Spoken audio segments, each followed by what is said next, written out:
রাধে রাধে, নিতাই গৌর প্রেমানন্দে, হরি বল হরি বল। তো আপনাদের সকলকে আমাদের কানাই সোনা দর্শন দিতে চলে এসছে।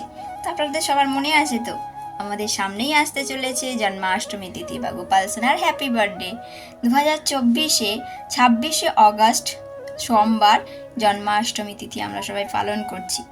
তো আজকে আমরা এই ভিডিও থেকে জেনে নিই যে এই জন্মাষ্টমী তিথি আবির্ভাব বা মাহাত্ম্য আমরা একটু ছোট্ট করে শুনে নেব। ভাদ্র মাসের কৃষ্ণপক্ষের অষ্টমী তিথিতে আমাদের গোপাল সোনা বা ভগবান শ্রীকৃষ্ণ ছোট্ট গোপাল সোনা রূপে আবির্ভূত হয়েছিলেন মা দৈবকীর গর্ভে। তো এই দিন মা দৈবকী কোথায় ছিলেন? মা দৈবকী এবং বসুদেব ছিলেন যে কংসের কারাগারে বন্ধ করে রেখেছিল। তো কেন কংস কারাগারে বন্ধ করে রেখেছিল? যে কংস জানতে পেরেছিল যে তার ভগ্নী দেবকীর গর্ভের সন্তান তাকে হত্যা করতে পারে, এছাড়া কেউই তাকে হত্যা করতে পারবে না। কারাগারে বন্ধ করে রেখেছিল দৈবকী এবং বসুদেবকে, বন্ধ করে রেখে দিয়েছিল। এইভাবে একটার পর একটা সন্তানকে সে হত্যা করছিল।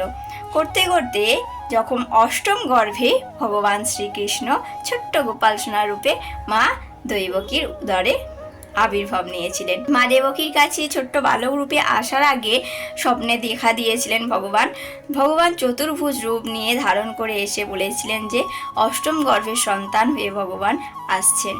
তো সেই জন্য বসুদেবকে বলে দিয়েছিল যে যখন অষ্টম গর্ভের সন্তান ছোট্ট বালক রূপে আবির্ভাব হবে, সেই বালককে তিনি যেন রেখে আসেন মা যশোদার কাছে, অর্থাৎ নন্দরাজার কাছে।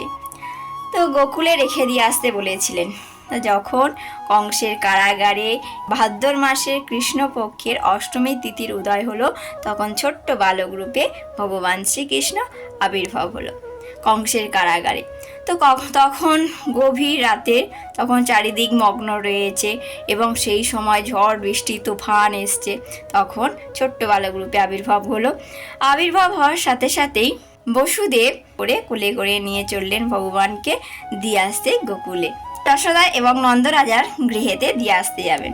তো তখন কি হলো যে এদিকে তো নিয়ে চলে যাচ্ছে গোপাল সোনাকে মা যশোদার কাছে, আর মা যোগমায়া দেবী ওইদিকে একই সময়ে যশোদার গর্ভে উদয় হয়েছিল, আবির্ভাব নিয়েছিলেন। তো মা যশোদার কাছে যোগমায়া দেবী রইলেন, আর এখানে দেবকীর কাছে এই ছোট্ট গোপাল সোনা আবির্ভাব হলো।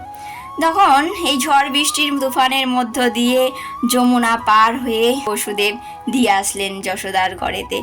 যোগমায়া দেবীকে কোলে করে নিয়ে তিনি কংসের কারাগারে আবার ফিরে এসেছিলেন সেই রাতের মধ্যেই।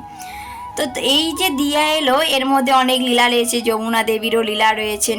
যখন যমুনার মধ্য দিয়ে বসুদেব নামতে লাগলেন, যেতে লাগলেন, পার হতে থাকলেন, তখন যমুনা দেবী খুব আনন্দে উথাল পাতাল করতে লাগলো ভগবানের চরণ ছোঁয়ার জন্য। তো এদিকে ছোট্ট গোপাল সোনা বুঝতে পেরেছিল যে যমুনা দেবী উথাল পাতাল করছে চরণ ধরার জন্য। ধীরে ধীরে তার বাবা অর্থাৎ বসুদেবের গলা পর্যন্ত জল উঠে আসছে। তো তখন তিনি ছলে কৌশলে লীলা করলেন, পাটা জলের মধ্যে ডুবিয়ে দিলেন। তাতে যমুনা দেবী সন্তুষ্ট হয়ে আবার উথাল পাতাল বন্ধ করে ধীরেভাবে প্রবাহিত হচ্ছিলেন। তো এইভাবে গভীর রাতের মধ্যে যখন যশোদা দেবীর কাছে দিয়ে এসেছিলেন, তখন যশোদা দেবী ঘুমাচ্ছিলেন, মা যশোদা ঘুমাচ্ছিলেন। তখন এই কন্যাকে নিয়ে তিনি রিটার্ন ব্যাক করেছিলেন। পরে সকালবেলা যখন কংস জানতে পারলো যে দেবকীর আবার সন্তান লাভ হয়েছে, তখন গিয়ে আবার অষ্টম গর্ভের সন্তান দেখলো, কন্যা সন্তান, সেই সন্তানকেও হত্যা করতে চাইলেন। তখনই মা যোগমায়া দেবী প্রকট হয়ে বললেন, তোমার এ বধিবে যে গোকুলে বাড়িছে সে।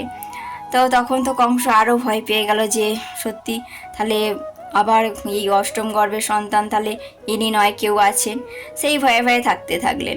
আর এদিকে আমাদের গোপাল সোনা বা ভগবান শ্রীকৃষ্ণ মা যশোদার কাছে খুব আদরে বড় হতে লাগলেন, সে আর নানান রকমের লীলা করতে থাকলেন তিনি গোকুলে। তো এইভাবে জন্মাষ্টমীর ব্রত কথা আমরা ছোট্ট করে শুনে নিলাম। তো সামনে সবাই মিলে আনন্দের সঙ্গে এই সোমবার জন্মাষ্টমী তিথি 26শে অগস্ট 2024 আমরা মহা আনন্দের সঙ্গে পালন করব। তারপরের দিনে যখন সবাই জানলো এদিকে নন্দরাজার কাছে নন্দরাজার পুত্র সন্তান হয়েছে, অনেক দিন পরে মা যশোদা দেবীর পুত্র সন্তান লাভ হয়েছে, তখন সবাই তো আরও আনন্দের সঙ্গে পরের দিন সকালে নন্দ মহা উৎসব পালন করতে থাকলো। কারণ অনেক দিন যাবৎ যেহেতু মা যশোদার সন্তান লাভ হচ্ছিল না, তার অনেক দিন পরে যেহেতু সন্তান লাভ হয়েছে, সেই জন্য মা যশোদা এবং নন্দরাজা আনন্দের সঙ্গে নানানভাবে উৎসব করতে থাকলো, নানান ধ্যান ধান করতে থাকলো সবাইকে। উৎসব আনন্দ উৎসব পালন করা হয় পরের দিনকে। তো আসছি আমরা পরের ভিডিওতে, আপনারা সকলে ভালো থাকুন, সুস্থ থাকুন।